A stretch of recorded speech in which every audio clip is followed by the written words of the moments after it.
Hello again. Um, hmm, this is week 4, 5. I don't know. I'm not keeping track. Don't judge me. It's gonna be a very short video. Um, I haven't really been reading, so I don't really have topics to expound upon. Like I said, if there's any topics that you guys want to hear about, let me know. But I was talking to my best friend today, and I was like, I got my topic for today. It's funny that my life right now is complete chaos. I'm not gonna go into why, but it's funny. I told him today that, this was gonna be my topic because I do these little challenges, right? Like, I'll read a book, I'll see a post, whatever. Gross, I have hair on my tongue. Anyway, and so I'll do these little challenges or whatever. And I think I mentioned before, the 100 Days of Gratefulness Challenge. That's the name of this book. I think it's just called 100 Days of Gratefulness. And basically, I think I'm almost 30 days in, or maybe a little bit over. I know it's right around that mark. And it's so funny because I told him that I feel like every time I do a challenge, the universe takes everything that it can possibly throw at me to try to get me to like not complete that challenge or to like challenge me harder. It's crazy because it's like the last challenge I remember doing was the self-love challenge. I think it was like 30 days or something like that. And when I tell you that somebody that I'm extremely close to said things to me that I never thought that they would say because they hurt so deep. It attacked me on the deepest possible level. During that challenge, it was insane. Like, it was sent to me in a text message. And so I remember being at work. It's a moment I'll never forget. I remember being at work.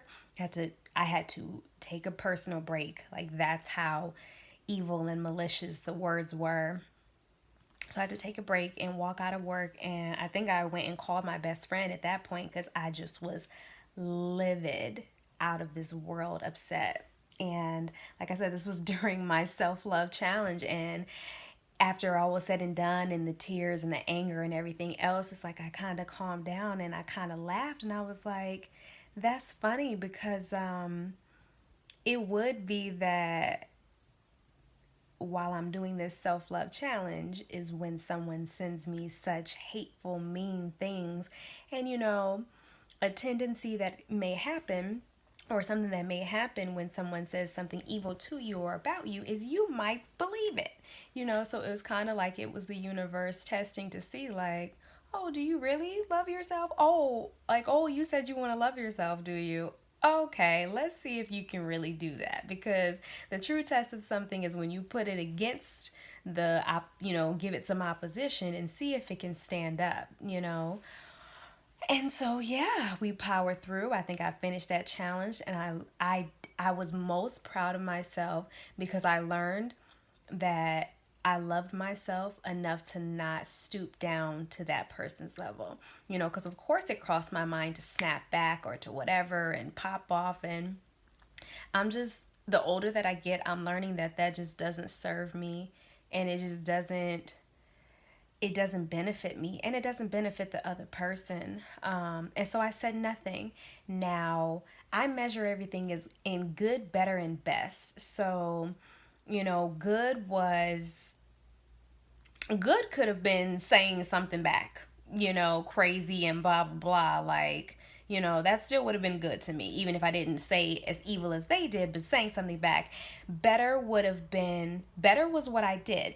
So I did one better than good, which was say nothing. I was going through a phase of saying nothing. And sometimes I still do that. If you say something really hurtful to me, it's not me just allowing you to attack me or just suppressing my feelings. But if you're somebody that I value or I love or care about, I'm not just gonna respond in haste and say something that, yeah, may not. it may not really serve me. So I said nothing, which was better. Best would have been responding and saying something like, although this hurt me, I understand that these are your feelings, something like that, something real, whatever. That would have been best. I didn't do that. I don't feel bad. I have no regrets, but I said nothing, and the person had a chance to reflect on what they said and eventually came back and apologized. Which I also said nothing to you. Which I also said nothing to.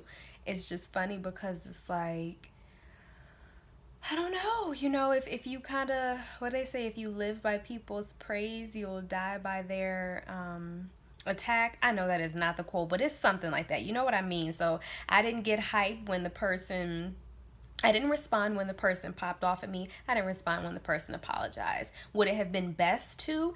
Absolutely. But that's not what I did, and I don't regret it. I did the best that I could in that moment. And so, like I said, it's just funny that I remember that wasn't the only thing that came like against me during that challenge, but it was just so funny. I told one of my girlfriends, I was like, it's crazy that I'm doing this challenge and I just feel like so much opposition against who I am. Like, as far as, do you really love yourself? Do you love yourself enough to not engage with toxic people who, lash out at you? Do you need to have the last word enough to lose your peace of mind in the process? No, basically, is what I learned.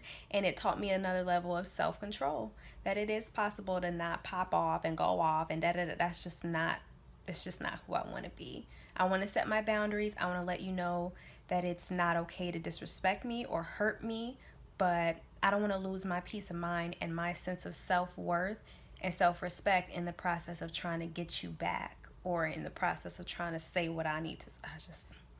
It's exhausting if even think about it, so that was that challenge. And then now, like I said, I'm doing the 100 days of gratefulness, and it's just crazy to me because literally everything is falling apart from the inside out, from the top to the bottom.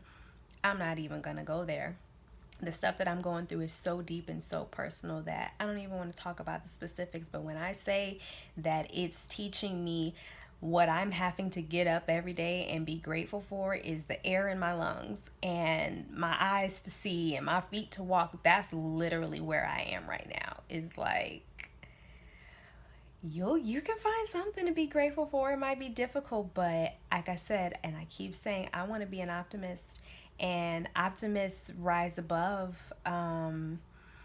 I'm not in denial about how ugly things are and whatever else, but I do know that I can't get stuck, and I won't be stuck in that place. I don't want to sit in that place. I want to be optimistic. I want to have a reason to hope and be positive. This is what I want to show my son. This is who I want to be. And so it's like, okay, you want to be grateful, huh?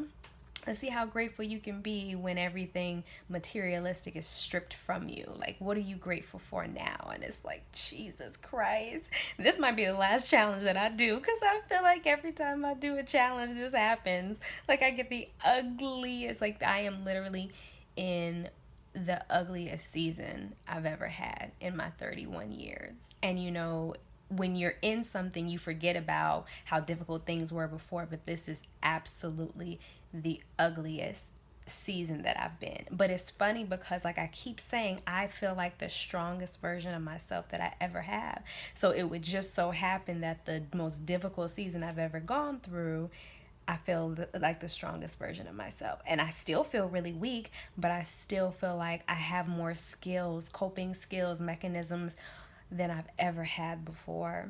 So I don't feel as ill-equipped as I could, or as ill-equipped as I have in times past with challenges. So, just, I guess, if there's any point to this, it's just be careful with the challenges, or be careful what you wish for or pray for, because, they always say that you pray and ask God to give you more patience. He's going to put you in situations where you have to exercise patience. So I prayed and asked God, oh, teach me how to love myself better. So then it's like I came across situations that made me feel like I wanted to hate myself, but I rose above. And now I'm like, oh, God, teach me how to be more grateful. Teach me, give me a spirit of gratitude. And it's like, oh, okay, well, let me take some stuff away so you can be grateful for what you do have without having the stuff that you had before.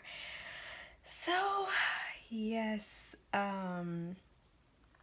So I don't know. Like everybody in my life that I'm close to, almost everybody is just going through such a wicked, evil, disgusting season, and we're all like barely hanging on. So if you feel like you're kind of going through the same thing, I hope you stay encouraged.